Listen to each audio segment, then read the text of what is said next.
Tere siit Euroopa Parlamendist Strasbourgist on 12. veebruar 2026 pool 2 pärastlõunal. Eestis on kell pool 3 ja on lõppemas taas kord täiskogu istungite järk päris mitmete debattidega, hääletustega, erinevate teemadega. Kuid võtame ehk siis nädalakavast mõned tähtsamad, olulisemad sündmused ka esile.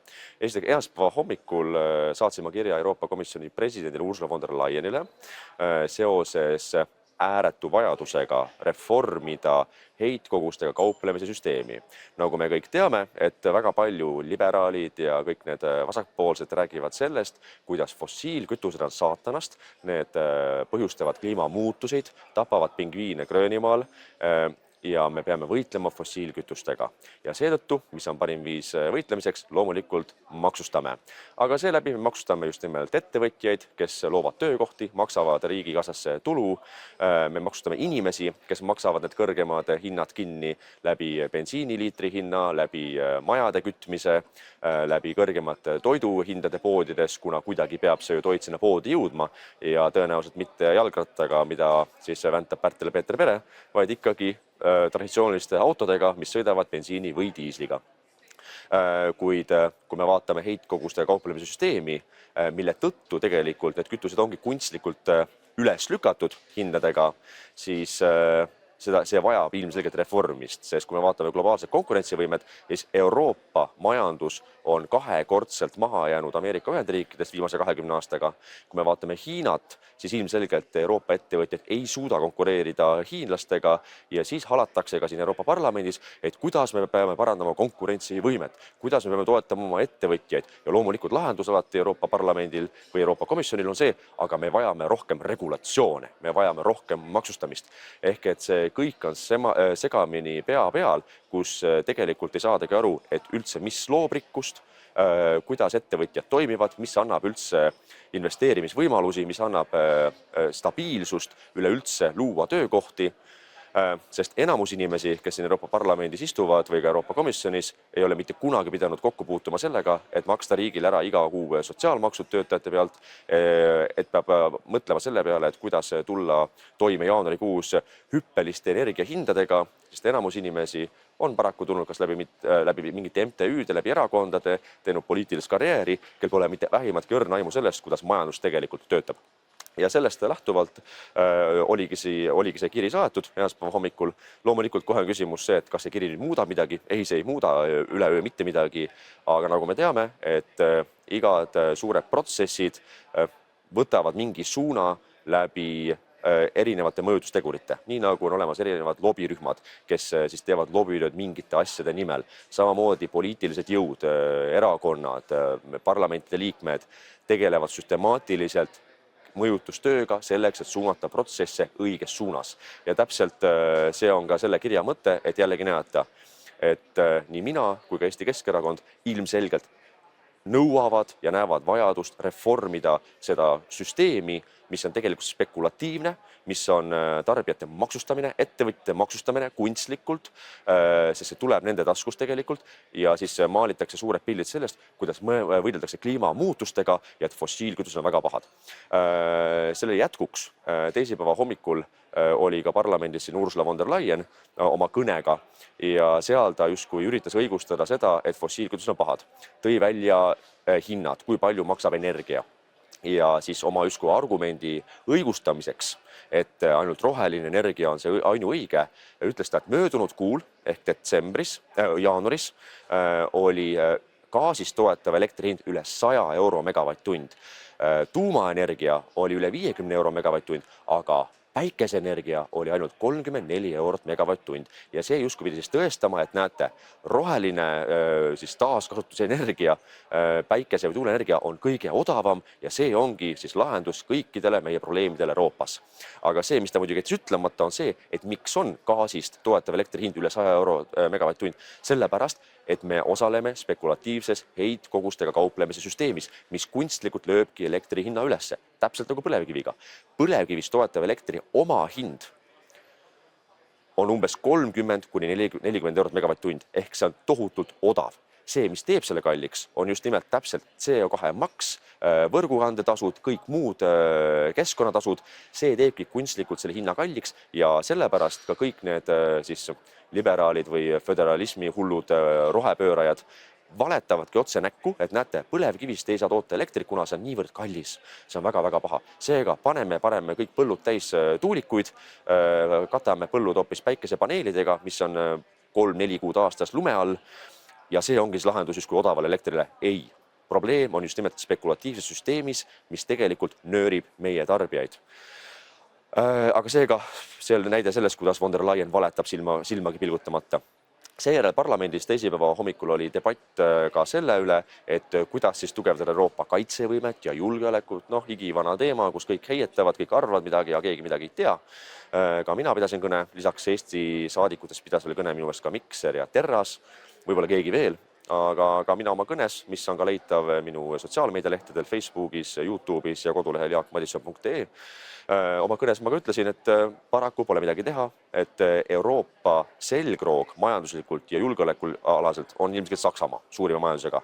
Aga kui Saksamaa jätkuvalt maksab ka selle aasta riigieelarvest peaaegu sama summa kliimapoliitika arvele, kui ta maksab julgeolekusse, siis ilmselgelt nad pole siiamaani aru saanud sellest, millest ameeriklased räägivad, et Euroopa peab suutma ka ise vastutada omaenda julgeoleku eest.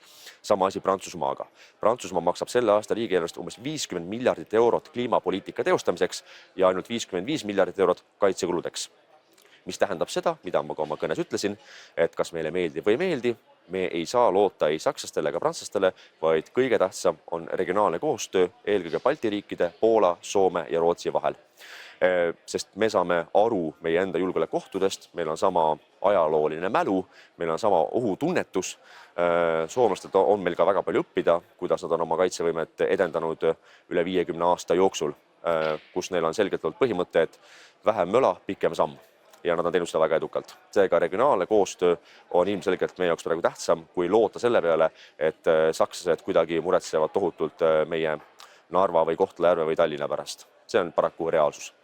Lisaks sellele oli teisipäeval siis siin esinemas ka ÜRO ehk Ühendatud Rahvaste Organisatsiooni Peaassamblee president, kelleks on Anna-Lena Baerbock.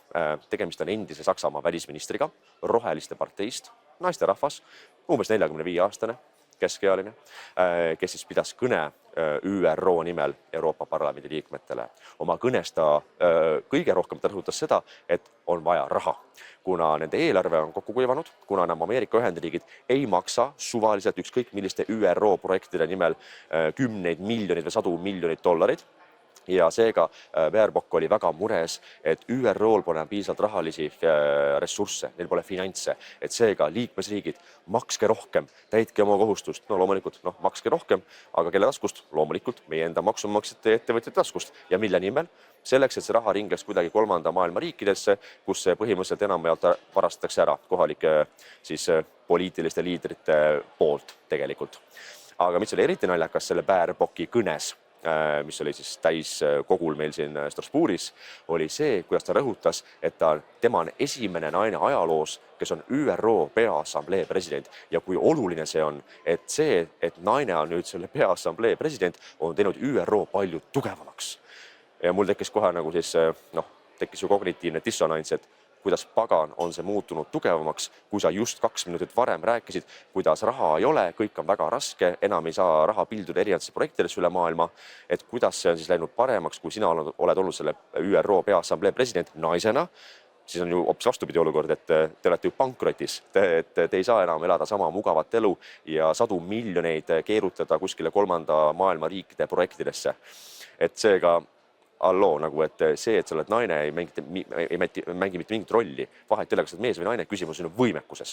Aga juba asjaolu see, et sa oled roheliste parteist, Saksamaa endine välisminister, liberaal, näitab juba seda, et mitte asi pole selles, et sa naine oled, vaid sa lihtsalt ei ole võimekas paraku. Ja nende hulgas on ka mehi.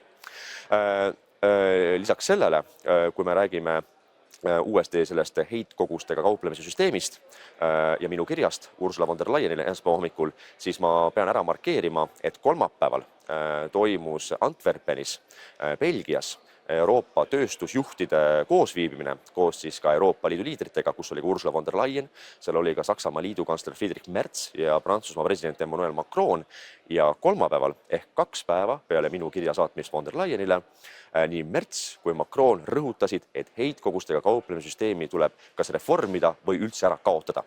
Ehk et Euroopa 2 suurima majandusega riigi juhid tunnistavad probleemi, et Euroopa majandus on ära tapetud bürokratiseerimisega, ülereguleerimisega ja ülemaksustamisega, õhust maksustamisega. Ehk ilmselgelt see suund täna Euroopas on see, et saadakse aru, et asi on omadega tuksis, 1000 töökohad kaovad, hinnad kasvavad raketi kiirusel kosmosesse ja sellega tuleb kiiresti tegutseda. Nii et asjaolu, et Eestis täna on kõige konkreetsemalt selle vastu seisnud ikkagi Eesti Keskerakond, mis näitab, et me oleme tegelikult põhiline alternatiivne partei reformierakondlikule valitsemisele, mis on Eesti tuksi keeranud. Kuid kui ma vaatasin ka just täna hommikul artiklit, kus küsiti siis ka Eesti seisukohta, et kas Eesti toetaks seda heitkogustega kauplemissüsteemi ehk spekulatiivse süsteemi kas kaotamist või reformist, siis ei, Eesti ei toeta seda, kuna me oleme saanud läbi selle niivõrd palju raha. Ja siin te näetegi seda suhtumist, sellist moonaka suhtumist Eesti riigi poolt, et me saame küll palju raha, aga kust see raha tuleb? See raha tuleb sellest, et Eesti suurpered, Eesti ettevõtjad peavad selle kinni maksma, oma uksed sulgema, inimesed lahti laskma. Selle arvelt tuleb see, et riik saab rahulikult mõnuleda, raha ringi keerutada ja Jürgen Ligi saab hakata selle plärtsuma ja paugutama midagi sotsiaalmeedias vahepeal peale trenni ja muidugi mitte selle asemel tööd teha. Ehk et see kogu see raha, need miljardid eurod nööritakse meie enda tööandjate ja tarbijate käest. Aga Euroopas üldiselt on selgelt suund näha, et see asi jätkuda nõnda ei saa. Ja lõpetuseks oli ka väga oluline hääletus Strasbourgis siin teisipäeval, mille kohaselt karmistatakse väga selgesti immigratsioonipoliitikat. Ehk lõplikult kiideti heaks siis 2 uut määrust, mille kohaselt loodi uus nimekiri ohututest riikidest. Ehk kui tuleb immigrant näiteks Marokost või Tuneesiast või Alžeeriast või Kolumbiast, siis liikmesriigid Euroopas saavad nad tagasi saata väga lihtsasti, kuna need riigid on nüüd tunnistatud ohututeks. Ehk et kui inimene põgeneb sealt Euroopasse, otsides paremat elu, mis on inimlikult arusaadav, aga Euroopa riigid ei pea need vastu võtma, vaid saavad tagasi saata. Lisaks sellele saab saata tagasi väga lihtsasti siis illegaalseid immigrante, kes on viibinud näiteks hoopis 3. riikides või kellel on sugulasi, perekonnaliikmeid kuskil mujal riigis, mis on ohutu. Neid inimesi saab samuti välja saata väga lihtsasti. Nii et suuremas jaos me saame täna öelda, et 2024. aasta Europarlamendi valimistel on ka tagajärjed, mis on õnneks positiivsed. Väga tihti seda kahjuks öelda ei saa, aga nendel valimistel olid tagajärjed, mis on positiivsed. Ehk Euroopa riigid ilmselgelt on aru saanud, et me sureme ise välja, kui me laseme miljoneid immigranti kuskilt 3. maailmast sisse. Me näeme seda Berliinis, me näeme seda Stockholmis, me näeme seda Brüsselis ja nüüd on kuidagi nagu aru saadud, et see asi on omadega tohutult põhjas. Mul ei ole küll usku, et see päästab veel kuidagi Prantsusmaad, Belgiat või Amsterdami või Hollandit väga mustast tulevikust, küll aga see annab ilmselgelt uuematele Euroopa Liidu liikmesriikidele nagu Eestile, Lätile, Leedule, Poolale vähemalt seadusliku õigusliku aluse saata neid immigrante sama kiiresti tagasi, kui nad siia ka saabusid. Eesti saadikutest loomulikult hääletasin mina selle mõlema määruse poolt, sest see ilmselgelt annab rohkem hoobasid takistada illegaalset immigratsiooni ja annab need võimalused paremini selle vastu võidelda. Seniks aga ma soovin kõigile ilusat saabuvat sõbrapäeva, on veebruari keskpaik juba, on tunda juba kevade lõhna, vähemalt siin Strasbourgis ja ka Brüsselis. Eestis on veel mõnus talv, täna öösel jõuame tagasi Tallinnasse. Järgmine nädal, nagu ma ütlesin, möödunud nädala kokkuvõttes, järgmine nädal olema Guatemalas Kesk-Ameerika delegatsiooni liikmena, kus me kohtume siis Guatemala presidendiga, välisministriga, on erinevad kohtumised parlamendiliikmetega, nii et järgmine nädal Brüsselist nädalaga videokokkuvõtet ei tule, võib-olla tuleb midagi Guatemalast, kuid juba ülejärgmisel nädalal on juba vabariigi aastapäev, Eesti riigi sünnipäev 24. veebruaril, mille järel ma siis lendan uuesti Brüsselisse ehk 25. veebruaril ja siis on oodata taas nädala videokokkuvõtet, sest päris kindlasti 2 nädala jooksul on vägagi palju toimumas nii Euroopas kui ka maailmas laiemalt. Olge terved ja tublid, pidage vastu, kevad pole kaugel ja üsna varsti on ka Eestis Reformierakond saadetud opositsiooni ja Keskerakond tuleb võimule selleks, et Eesti riik taas korda teha. Aitäh teile ja taas kohtumiseni!